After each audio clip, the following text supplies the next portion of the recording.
Greetings and salutations, everyone. I hope everyone is doing well today.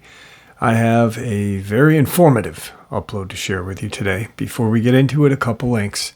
As you know, I rely on Patreon, PayPal, and my merch to help the channel to continue to grow and go. Links to Patreon and PayPal are in the description below, merch displayed directly under the video.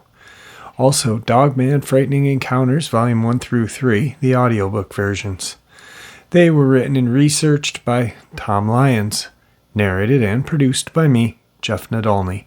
Those audiobooks are available on Audible, Amazon, and iTunes, the links to which are also in the description as well. Finally, last but definitely not least, if you'd really like to help support this channel to continue to grow and go, simply subscribe. It doesn't cost a cent. Click that like button. It takes half a second.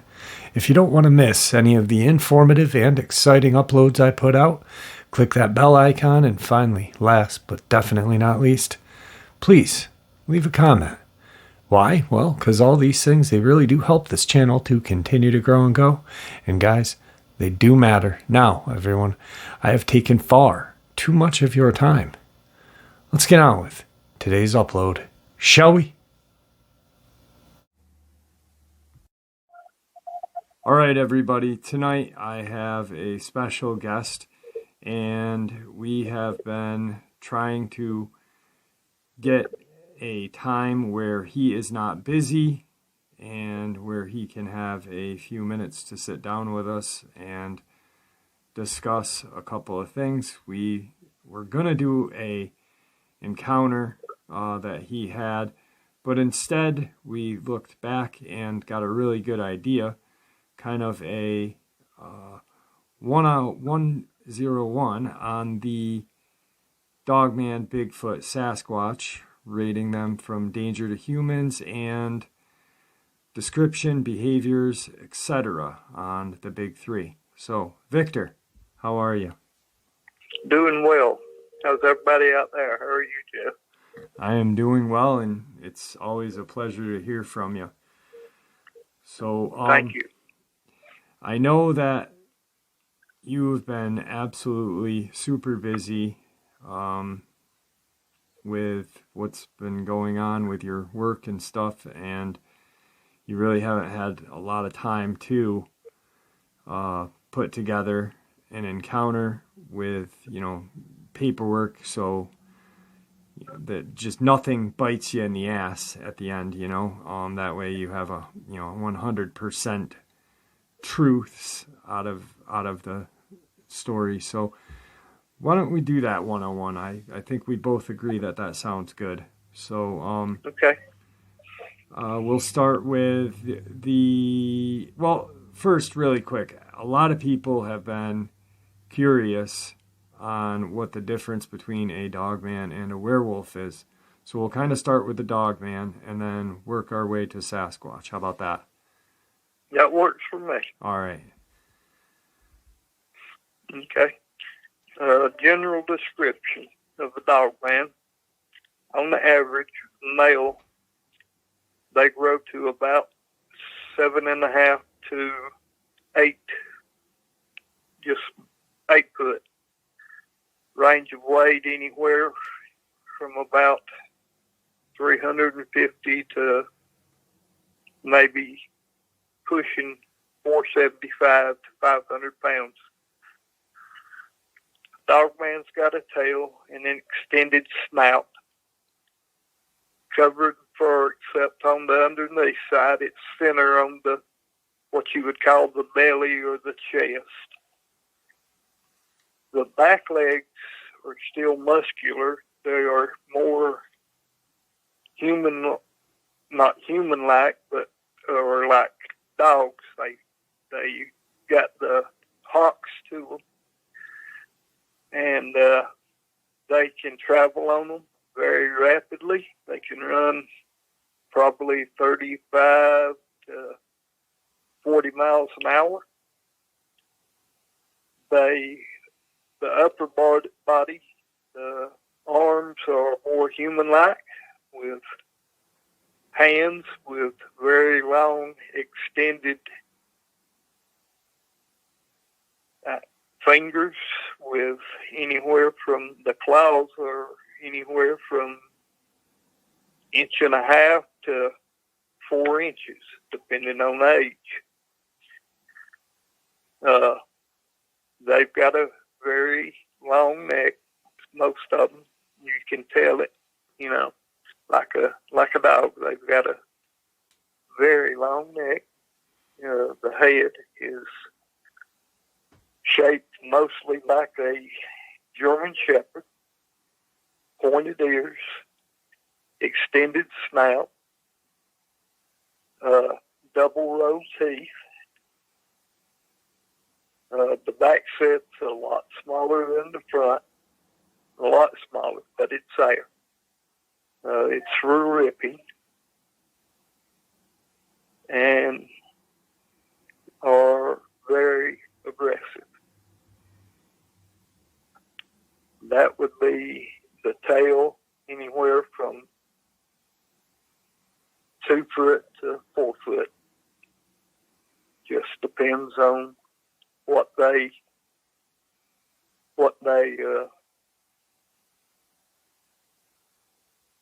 I guess the lineage of where they've been bred, or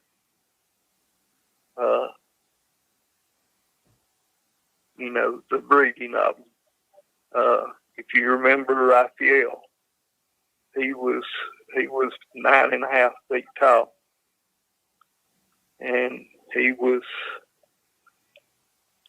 had a different appearance to him than most of them. His jaws was more extended, and he was black totally in color. His eyes was demonic.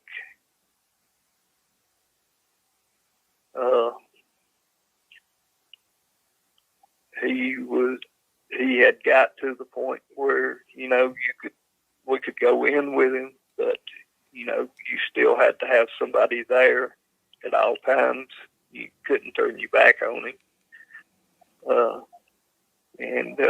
But he was of a larger breed. I kind of feel like he was like what Luke had seen out there in that one story that Luke had seen of that one that had the red eyes. That him and his wife that came across. Yeah, the demonic one. Yeah, the demonic one. Yeah, but the average ones is what I first described. That would be an average Dogman, and like I said, they're very aggressive. And if they are approaching you and not being aggressive, all they're doing is setting you up for a later fall. That's their mentality, and they've started packing, and that's why we're bringing them in now and taking them down. We move on to the werewolf. A full-grown male, average height be 7'10" to right at 9 foot would be a good height for an average werewolf.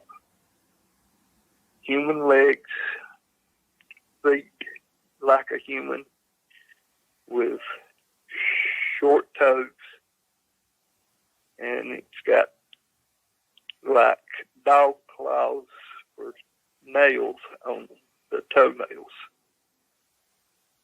and can run approximately 45 to 48 miles an hour. Waist is like a human's, and then the body goes up to the shoulders. It's like a V, like a 34-inch waist and 58-inch chest, just a V. The proportions, very muscular. Arms are huge, 24, 26-inch arms. A little longer than the humans are, or that would be in proportion to what a human of that height would be. You know, their arms are a little longer. Claws are not hardly as long as that of the Dogman. On their hands, they probably average 1 3/4 to 2.5 inches long, 2 3/4 inches long. They're not near as long, but they're a whole lot stouter, and they can cut through metal like it's not even there. I mean, we've seen them go through 1/4-inch plate steel, and to get out, and we had took years to get the enclosures where we could keep them right, without putting stuff in their food to keep them sedated. And then you come up to the head. It's regular neck, thick muscles on the neck, regular size head, just like a human's. Little pointed ears, not on top of the head, but to the side like a human's, but they've got a slight point to them. The face is flat. The nose is pointed up slightly. The mouth is protruded out maybe 1/2 to 3/4 of an inch. No, you wouldn't call it a muzzle. I wouldn't, because it don't protrude out that far. It's got a heavy growl. The only place there's no hair or fur is right underneath the eyes and on the cheeks. There's light on hair. The chest is light on hair. The belly is light on hair. The legs, the front of them, are light on hair. The back of the legs, the hair looks like it's flowing, wavy, like 6 inches long. Very pretty. And the female's hair gets a lot longer. And it's almost feels like silk. The female's does, just soft as can be. They are very, very warm to be up against if you ever get that opportunity. And that's a good basic description of the werewolf. No tail. No tail. Just like a human. Walks just like a human. Talks just like a human. Communicates. It's got human intelligence. They're highly intelligent. I just recently I didn't narrate it on this channel, but it was in the second volume of the audiobook that I did. A guy had I think it was in,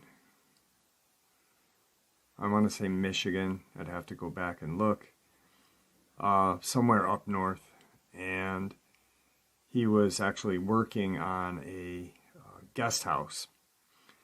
He saw the creature twice, the second time, or more than twice, but the second time he saw the creature, he was inside of the house. It was a really small house, just for, if a family came to visit. He was in the kitchen putting a new fridge in, and he saw the creature ran and locked the door and kind of tapped on the window and the wall, and the thing looked right at him, and he immediately got petrified, sat on the floor, but could have sworn that he heard vocalization. He said it almost was not English. And then throughout the story, his mom and dad finally realize that he's not making it up, and they see it. They're at a barbecue at their house, and a guest is over, and her husband had just recently passed. So she's staring out, and she sees this creature, and he doesn't mention the vocalization to her at all, but she ends up saying, we've heard, and my ex-husband, or my husband that passed away, he, before he passed, heard dialect from these creatures out behind their house when, it was summertime, the window would be open, which is, it's very interesting because you don't hear a lot of encounters when they hear these creatures using any dialect. So, and then Zach, of course, from Alabama, had his encounter. So, yeah, that's true. Most times the encounters happen so quick that there's not time for it to happen. So that's a lot of it right there. Now the scale of danger. So right now we're at a Dogman at the danger scale of 1 to 10. What would you rank the Dogman? 10? Of being aggressive towards humans. Yep. He's the most aggressive towards the human. Okay. Yes. And then the werewolf falls where about on a scale of 1 to 10? Well, if they came from the breeding program, they should be non-aggressive toward the human. Okay. If they came from the breeding program. Okay. They should be non-aggressive toward the human. If they're from the wild, they could be off the scale. They could be a 10. Okay. Most of what we see when we have trouble out of one, in the breeding program wasn't perfect, but when we see them that that we have to go after them, most of them that we have trouble with are wild, not from the breeding program, when we have to go after a werewolf. But there is occasions when we do have to go after one that is from the breeding program. And it does happen. So I would give it an overall ranking of 3. Okay. And that's where I do the werewolf at. Okay. And then on to the Bigfoot. Bigfoot. Average height for a Bigfoot is anywhere between 8'6" and 12 foot. Anywhere in weight from 600 pounds to 1,100 pounds. They are covered in different colors of fur. They walk upright. They do travel on 4s like an ape at times. They don't do it for long distances. They put their fists down and travel more like a gorilla than anything. And they walk upright, long strides. They can travel at a high rate of speed. They can probably do 30, 35 miles an hour. People say they're telepathic and can vanish, and it seems like they're that way. It does seem that way, because I've had them in my sights and then blink my eyes and they're gone, and can't find them anywhere. So I don't have a good answer for it. They're covered in about four different colors of fur: brown, black, blonde, and you'll see an occasional white one. It ranges in length from anywhere from 4 inches to 9 or 10 inches. They are not aggressive towards humans unless you walk right up on them, or you do something to a young, or you start some violence towards them. They just don't show aggression towards you unless you startle them, or just put them in a bad situation. And then if you've done that to them, it gets really bad really fast. And they are the strongest of all the big three. It'd probably take 20 men to hold one Bigfoot. And if everybody could get hold of it at one time, and that would be a hard thing to do. They have no tail. They live in what we call pods, small groups. There's a leader in every pod, an alpha, and he's not hardly ever challenged. And these pods, when the young grow up, they break off and go create their own and find them a territory. They normally range about 25 miles, center to center, for their territory. Sometimes food, they have to move more than that. And with the way things have got of late with the population explosion, they're traveling more now than ever. And we're getting more sightings, but they're not aggressive sightings. But a lot of the sightings that we're getting now, I think people are seeing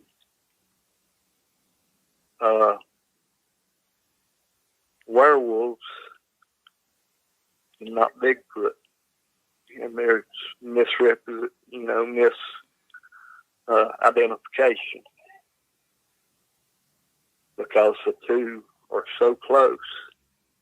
The werewolf and the Bigfoot are so close. Basically, almost the same face. The mouth is not as protruded on the Bigfoot as it is on the werewolf, but it's got the big heavy brow like the werewolf. It's got the same type of eyes, nose. Well, the nose, flat on the Bigfoot. But everything else, basically the same.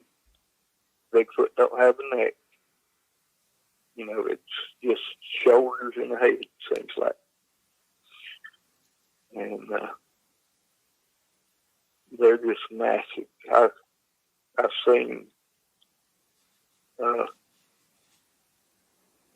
58-inch across the shoulder. Wow. Shoulder to shoulder. Biggest I've seen. That's almost 5 foot. Yeah. What's the tallest that you've seen? Just 12 foot 10. That's the tallest I've seen. That's bigger than that's bigger than a 1-story building. Yeah. Yep, that's right. Looked in. And then, after that, we go into the giants of the northeast up there. So, but that's the basic breakdown of the appearance of the Bigfoot. Now, when you said giants of the Northeast, are you referring to the... I mean, northwest, I'm sorry. Oh, okay. Now, because so many people have heard the one where you were dispatched up to Alaska. Do you think that could have been a Sasquatch or way too big? Because I know some people have asked questions about that, if you thought that was a Sasquatch or something different. The one there in Idaho, Montana, in Canada. Yeah, I think it was Canada, where the tracks were just immense, and yeah, 22-inch tracks. Yeah, that was in Idaho and Montana and Canada. Yeah, okay, yeah. Tracks like that would represent something 18 to 20 foot tall. And, they think, and people, we lost 3 agents to that. And I went up there and found the guns, 300 casings, and the guns are just bent to pieces. And, there's all we got is these tracks, but I can't go into Canada, and they just lead right back into Canada. And every time we get calls on it up there, and it comes from the same area every time. And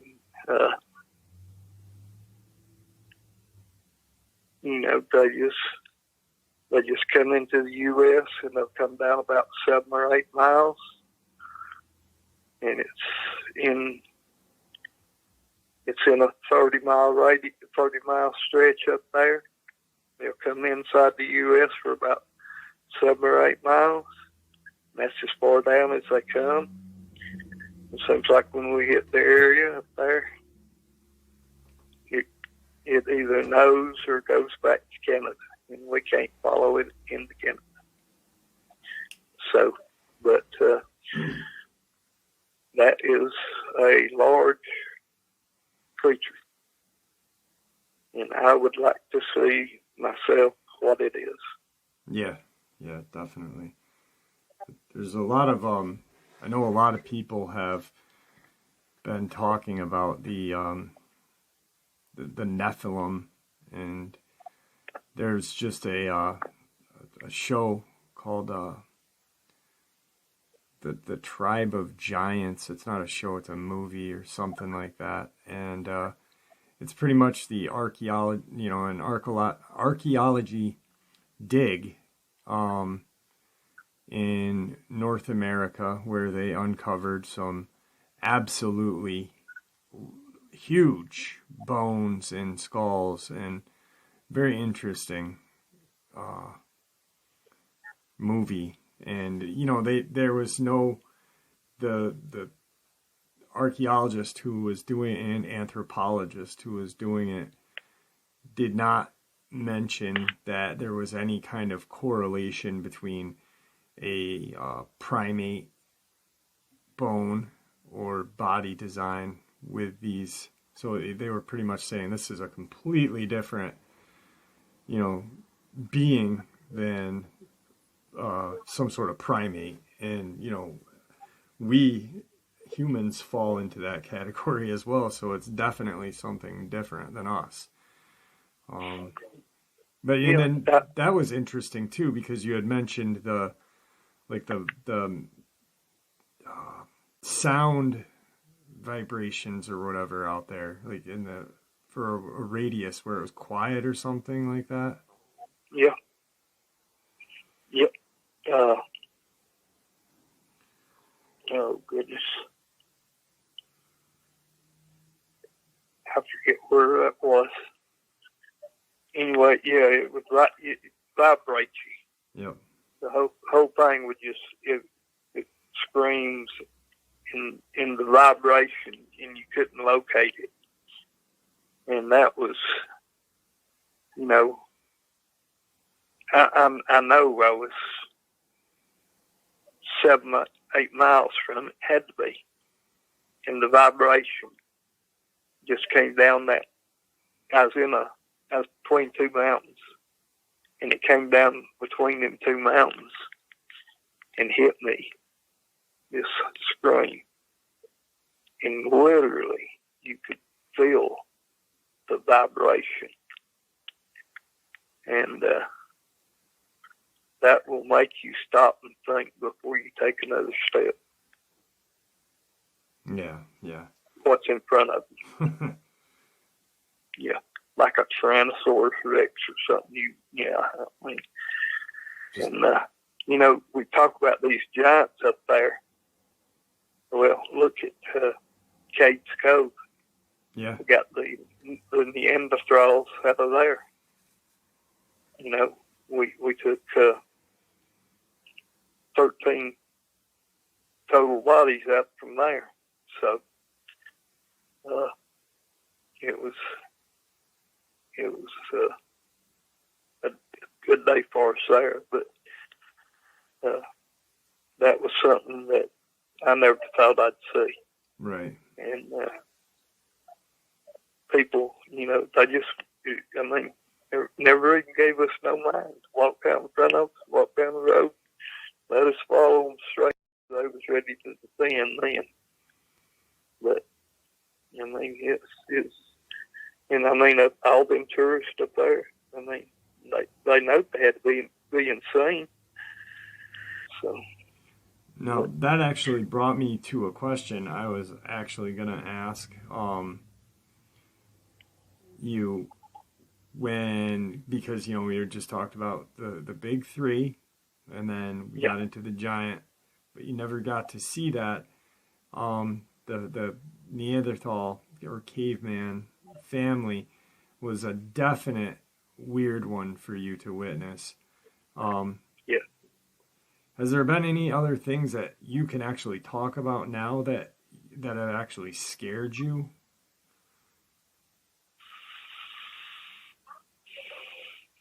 Well,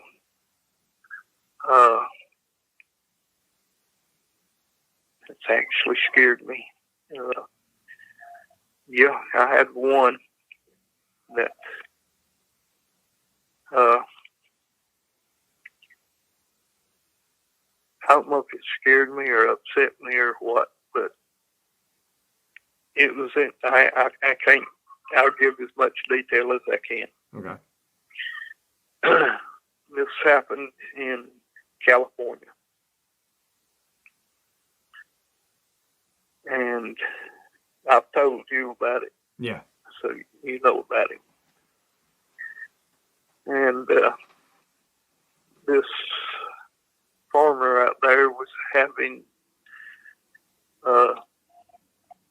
the laborers from down Mexico come up there, and they was getting injured by something at night, and a couple of them had been killed, and he was having animals killed and all this, and nobody was saying nothing, but nobody could figure it out, and finally we got the call to go out there, and I personally went, and I spent 3 or 4 days out there before I even found the track. And I stayed on this one farm because they said this is where everything's happening. And it was a coastal place. And I was working 20 hours a day trying to, you know, find something. And on about the fifth night, I laid down about 11 or 12 o'clock at night. I was going to get some rest. And all of a sudden, as this blood cleared and screamed, and I grabbed my rifle, pistol, just started running down through there trying to find it. And I found this man standing down there, and his right arm was cut off below the elbow. And he took his other hand and pointed. And I took off running because I knew where it was headed to. I knew I had to get ahead of it. So I ran, and I ran straight to the ocean. And when I got to the ocean, I just turned. And that's where I was going to make my stand because I knew he was going to the ocean. And I didn't know what it was or where it was going to come out, but I know that there was about a 300-yard area right there where he was going to come in through. And all of a sudden it broke through the timber, and here it comes straight at me almost. I had to run about 40 yards to my right. Got in front of it, and it stopped. And I stopped. It looked just like a human being, except its arms looked like big old wide, like 5-inch wide blades or flippers or whatever what you want to call them. It didn't have no fingertips, didn't have nothing. It was just like they was long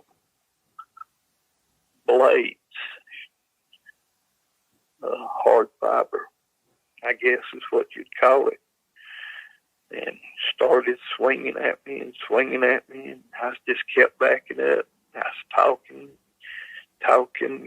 It wasn't doing no good. And finally, I just lifted my .458, put it around through the head. It went down, and it was thrashing. I walked up there and put another round through the chest, where I thought the heart was. And it quit then. And we got a chopper from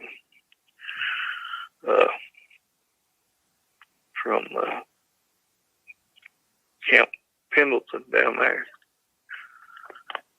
to come up there and pick it up. Took it down, and then they sent it by plane to Virginia. And as far as I know, they're still studying that one to this day. But I mean, to look at something that looked just like me except for the arms. And you could see the blood, on whatever you called. I called it its arms because that's what it looked. That's what it was in the place of. I just couldn't understand what I was seeing, but it never responded to any of my commands. So I have no regret in what I done about that one. Yeah, and me and you have talked about that a couple of different times. Yeah. I asked, do you think it was a reptilian? Which you don't know because you don't know yet, like you said. No, we don't. We don't know yet. Which now brings me to the next thing, because a lot of people love hearing about the reptilians. Have you heard anything more on the reptilians as of late? We had I was dark when this happened, but they had an update that came in on the population of them in the U.S., and it was down to like 45,000.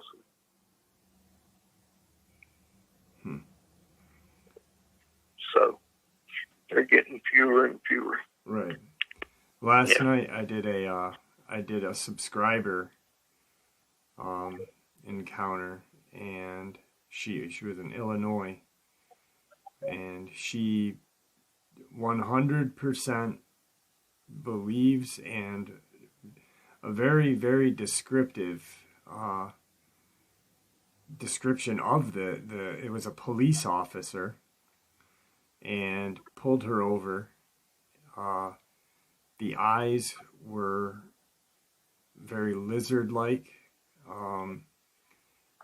It blinked obviously different, and there was a second fold of like a translucent skin between the main eyelid and the second eyelid, which was very interesting to me, because it just goes to show that they actually, they're out there. Yeah, and they're infiltrate the populace like that is amazing. Just to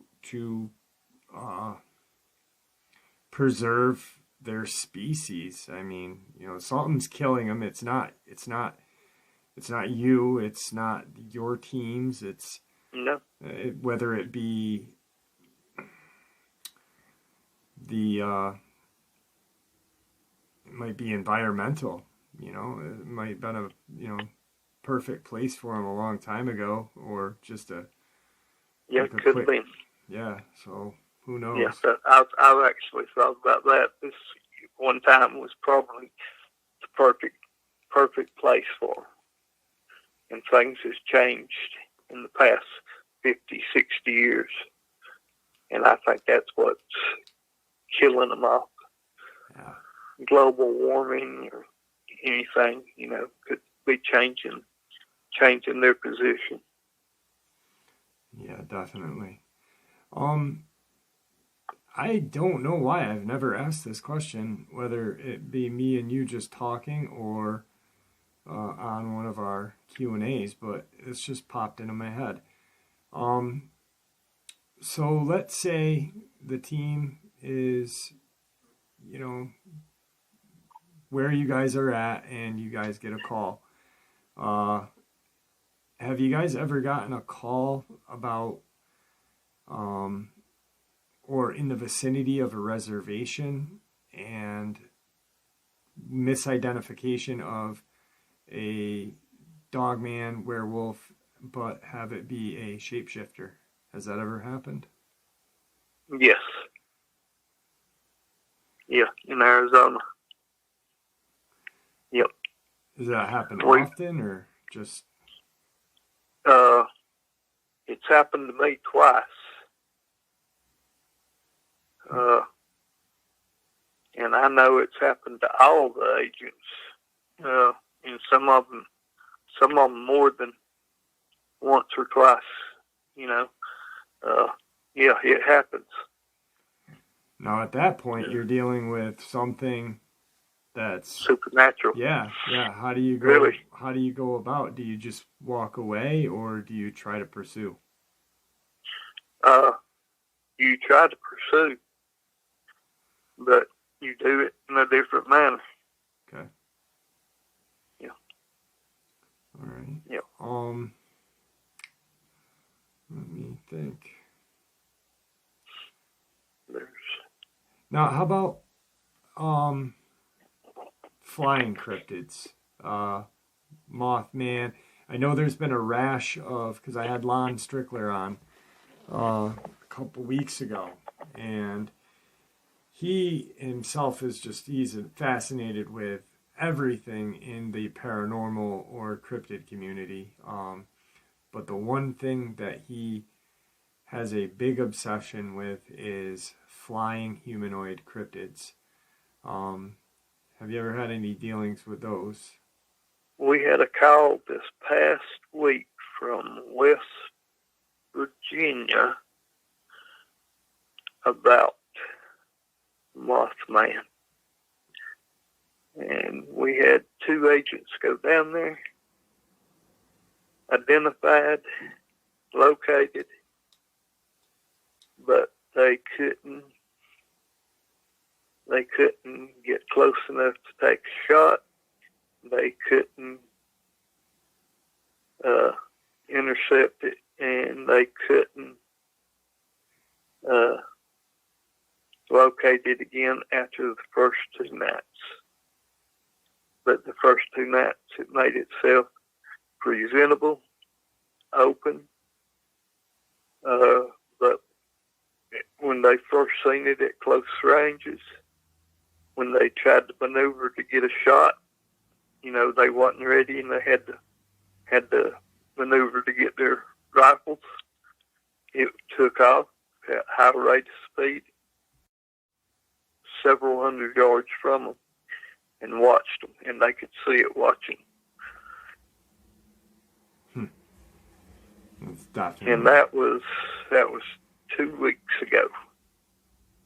They're definitely a creepy organism, whatever it is.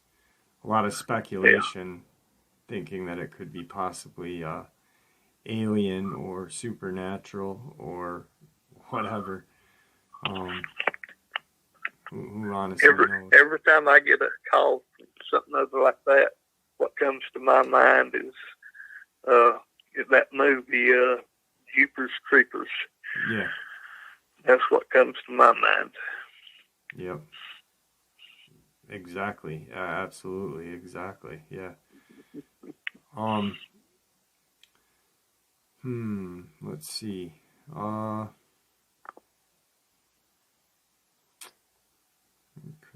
There. What? Have you ever, while out in the field, have you personally witnessed any of the big three coming into contact with each other? Let's say Dogman in contact with Sasquatch, Dogman in contact with Werewolf, Dogman, or Werewolf in contact with Sasquatch. I've seen them all come in contact with one another at certain times. Most of the time, they'll go their own way. Now, if a werewolf and Bigfoot are in the same area, and it is the Bigfoot's area, as long as the werewolf's just taking what he's needing and moving through, the Bigfoot will let him pass through without any trouble. Now, Dogman, it's a different story. If Bigfoot and Dogman see one another, there's going to be trouble. I don't know if it's just bad blood. It seems like when the Bigfoot sees the Dogman, he just heads for him. I mean, he pushes him out of the area either by force or by running him out of the area. He's going to make him move. He ain't going to let him stay in his area. But there's not near as many Bigfoot as there is Dogman. Not near close enough. And the way they're packing up now, a single Bigfoot would need to be very selective of picking his fight. Right, yeah. Speaking of the packing up, I'm always reading articles or researching stuff. I stumbled across this thing that wolves seldom do, but they do, and they're called super packs, where they actually, a bunch of small packs join forces and turn into a large. There was a super pack sighting in a small town in Russia, like Arctic Russia, maybe by Siberia, and almost 400 wolves running together in this super pack. And it's only been reported or recorded maybe once or twice in history. I'm sure it's happened more than that, but observed. And these things descended upon a town and caused, there was children were killed going to school, and there was precautions put out in towns and stuff. Has there ever been anything like that? Not like a super pack, but like a small dogman pack. Have they ever descended on a small town and caused hell for that town ever, without naming the town and stuff like that? Well, I can name the town. But, I'll say this: Pennsylvania had a super pack. Yeah, and it was a bad night that night. But, yeah, Pennsylvania had a super pack. We went into it and cleaned house on it. And, okay. But that's the only we've went into some that's had 75, 80, and then we'll get some, 30, 40, and occasionally we'll get one that's got 100. But that one had, 450, 500. All in that area. That's crazy. That is. Yeah. It's terrifying. Yeah. Now, as of right now, there are natural or wild dogman. I know that you were talking about the ending of the breeding program and pulling the dogmen in, breeded one, or the chipped ones. Is that going to be hard after the chipped ones come in to go out and get rid of the non-chipped ones? Yeah. Then it's going to come down to something's going to have to happen for us to go out and get them. And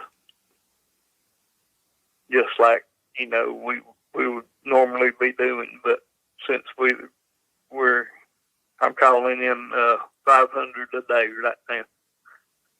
I've done up the game and getting everything as fast as I can. And when we see them packing, we just call that whole packing. If we see 101 pack now, we just go ahead and call that whole pack. And so far, we've got one group that's got 28 in it. It's not responding. And I guess we're going to go down there and take all the agents and go down there and see if we can get them. But they're in Georgia. Yeah, that's what I said. Okay. So I'm pretty much out of questions off the top of my head. Is there anything? I got about 20 more minutes. We've been on recording for about an hour now. Is there anything that you want to discuss for a couple minutes? Oh yeah. How about this?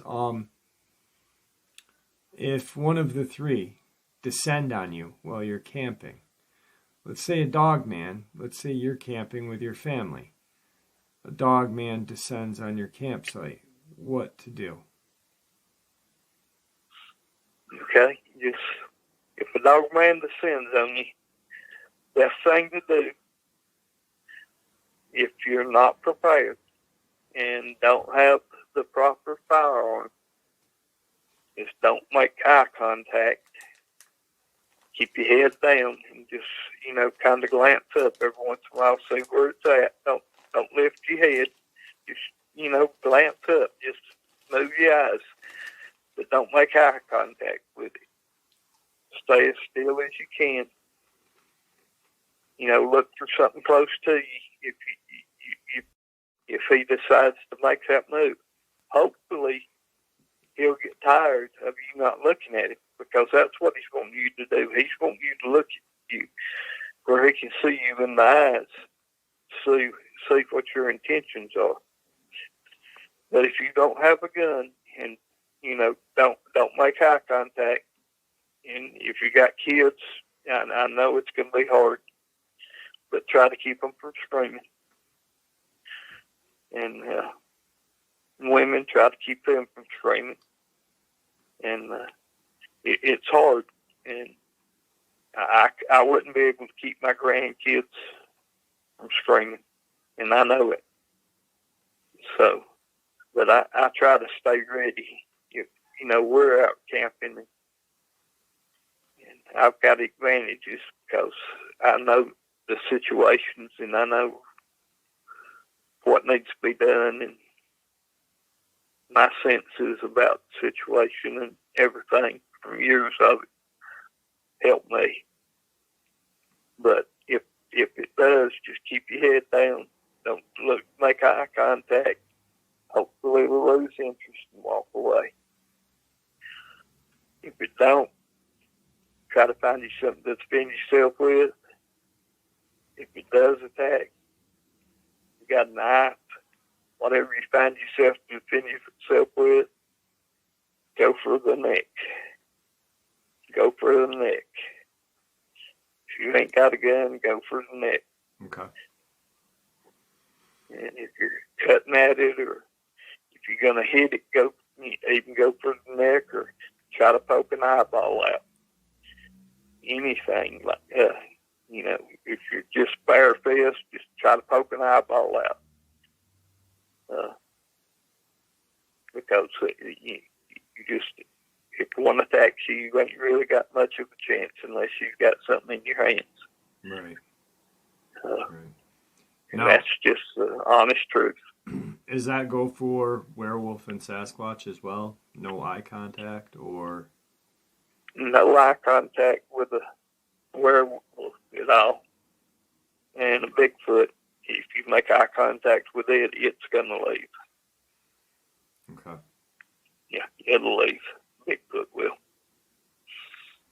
Now, they are timid from,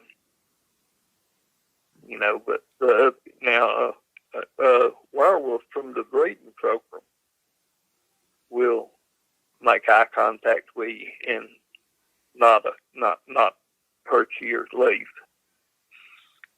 But if it's a wild one, it's a different story. It's the same thing as the dogman.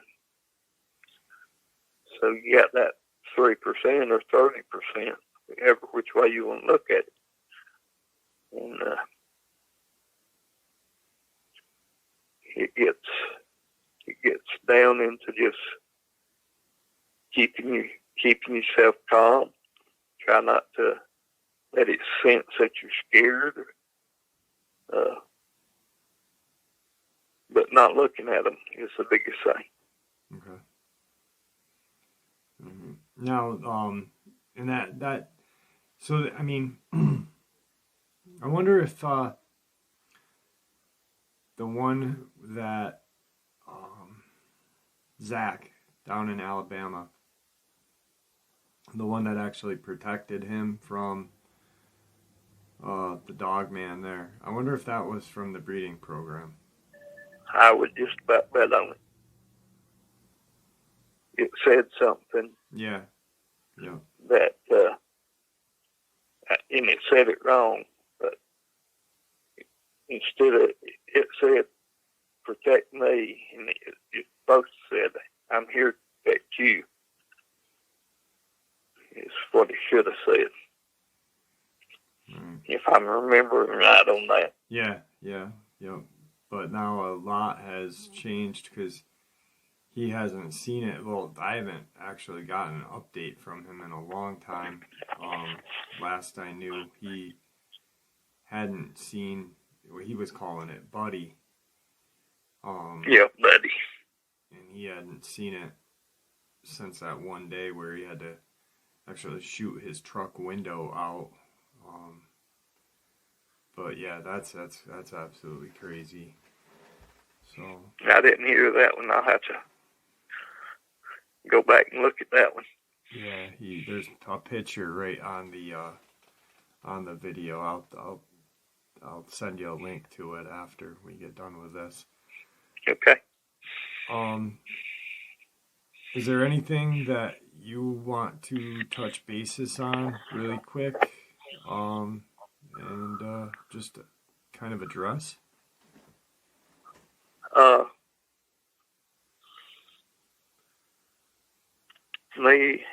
This is me as a person to everybody. Okay? This is Victor. This is Victor. This isn't the general. This is Victor. I am worried with the new administration coming in. And I will probably not serve under the new administration. So I am making plans to retire early in January. And I have decided to do what everybody has suggested. And I'm going to write a book. So that's going to be great. That's going to be my future plans. So that's just something I just wanted to let everybody know. Well, that'll be absolutely amazing. And when you get working on it, please let me know. In that way, I will. You're going to have to help me with it. Yep, we can let everybody know when the book is out and where to get a copy of that book, because it's just going to be great. So, well, we are almost coming up on about 71 minutes. Okay. I know that the last thing that you usually say is to always enjoy nature, and that these encounters are freak encounters. They're very seldom, and but to go and enjoy nature. That's right. Is there anything that you'd like to end tonight with? Well, you just said it. Everybody get out, go out there in the wild and enjoy yourselves. And if it does happen, just bow your heads, stay calm. Chances are, it might not even see you. And, just do what you have to do. But like I said, get out in nature. Kids need it. Everybody needs it. Absolutely. That right there, just before we end this, there's a lot of people that there are people that don't like to have firearms, that don't like firearms. What if people who camp and hike carried in their backpack, very accessible though, a flare gun? Would that do anything? Possibly frighten one away?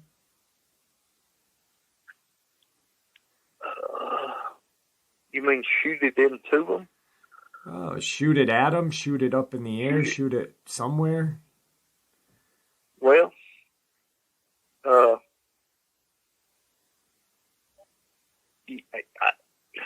only thing I'd have against the flare gun, if you shot it at them and it goes into the woods, you're going to start a fire. Right. That's the only drawback to it. Of course, it's going to probably run off because it ain't going to know what that is. And, they are going to, they'll probably run from it. But if you shot it up in the air, I don't think they're going to run from it. So, I'd be about, I wouldn't really count on a flare gun, but myself. Okay. Well, I was just saying, because some people don't, like to have some people don't like guns. Right. Yeah. Right, whether it be their own personal or having kids around or whatever. So, yeah, just an idea. Air horns.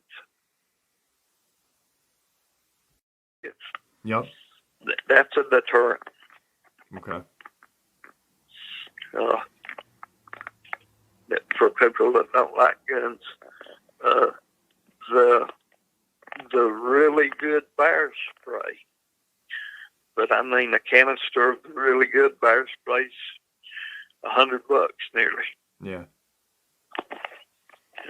Of course, that's better than being dead. Yeah, yeah. And it's not like you're going to have to continuously buy it. You buy a can, you put it in your pack, and you've got it. So. Yeah, you might not deploy it for 4 or 5 years. Right. So. Well, all right. I just wanted to. That just popped into my head right before, and because I remember a while back we were talking about, what people should carry who don't like to have firearms, and just popped into my head. So, well, it's been wonderful having you on tonight. What an amazing and informative upload that was. I truly am looking forward to having Victor back on the channel. Still waiting patiently for that call. I think I might text him today and check on him to make sure he's doing okay and still in my region.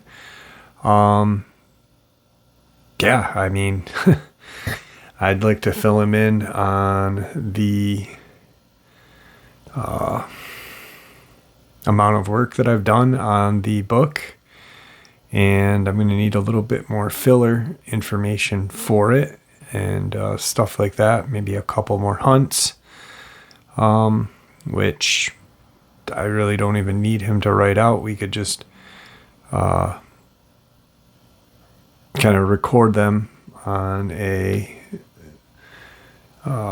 microphone or recorder there and get this book out to you guys. Anyway. Hope you all enjoyed it. Thank you for all the support. Guys, stay safe, happy, and healthy. And God bless.